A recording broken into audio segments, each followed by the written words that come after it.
చూసాం కదా అఖండ 2 ట్రైలర్. ఇది సనాతన ధర్మ విజయం ఎట్లుంటుందో, సనాతన ధర్మం జోలికి వస్తే ఎట్లుంటుందో, దుష్ట శక్తులు కానీ విదేశీ శక్తులు కానీ గుణపాఠం నేర్పేది అఖండ 2. ఒక్కసారి శివుడు త్రిశూలధారై వచ్చినాడంటే ఆ బాలకృష్ణ విగ్రహము నీకు షాంపుల్ చూపిస్తున్నాడు. నిజంగా వీరభద్ర వీరభోస ఉరుకుంద్రేణ స్వామి వస్తే ఉచ్చపోతుంది ఒక్కోనికి. ఏమనుకుంటే ఉరుకుంద్రేణ స్వామి అంటే ఆయన నిజ రూపం చూసే టైం కూడా వస్తుంది మన భక్తులకి. కలియుగంలో ఎన్నో యుగ యుగాలకి దేవుడిని చూసినాం మనం. త్రేతాయుగంలో శ్రీరాముని చూసినాం, ద్వాపర యుగంలో శ్రీకృష్ణుని చూసినాం, ఇప్పుడు కలియుగంలో బ్రహ్మస్వామిని అందరూ కొంతమంది మన తరం చూడలేదు. కానీ ఇప్పుడు వీరభద్ర ఉరుకుంద్రేణ స్వామి ఎట్లుంటాడో చూపించే టైం కూడా ఆసనమవుతుంది. అన్నీ మీకు తెలుస్తుంది. ఇది వీరభద్రుని విజయం రా. ఆయన అఖండ 2ని మనకి ఆయన వచ్చి ఏం చేస్తాడు కూడా దీంట్లో చూపిస్తాడు.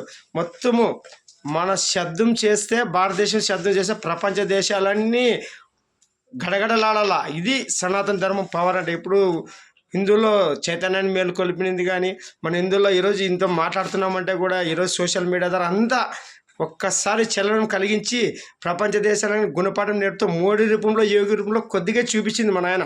అసలు శిశులైన విశ్వరూపం వీరభద్ర వీరభద్రాలు ఉరుకునే సంవత్సరానికి అర్థమవుతుందిరా. ఆయనే వీరభద్ర వీరభద్ర విశ్వగురువు అఖండ భారతం చేయడానికి వస్తున్నాడు. ఈ తథ్యం మీ ముందుకు అర్థమవుతుంది. త్వరలోనే అన్నీ జరుగుతాయి. అఖండ 2 షాంపూలు ఇడిచినాడు. అఖండ 2 కూడా